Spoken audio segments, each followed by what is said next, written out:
Hello and welcome to the Roll20 tutorial for Spunions, Part 5.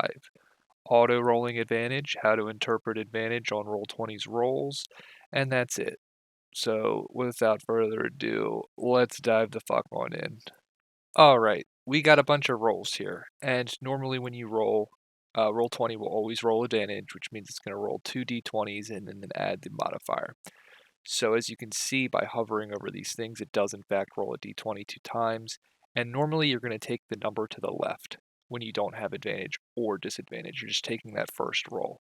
However, if you have advantage, you can be taking the higher of the two rolls, which is useful in a situation like this where you rolled a 20, but with advantage you would have rolled a 23.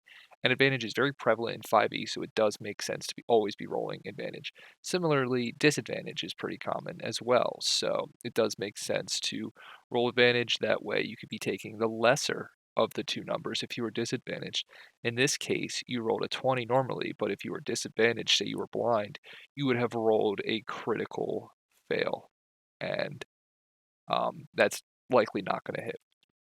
So that feels good to have that optionality to choose an advantaged or disadvantaged attack to hit automatically every time.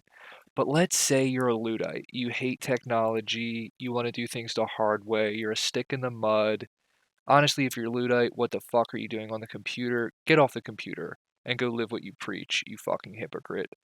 But I got a little bit off topic. The way you're going to be a Luddite and never roll advantage is go into NPC options, click the gear like we did earlier, scroll down to right here, roll queries, never roll advantage. And now you can see it does not roll with advantage.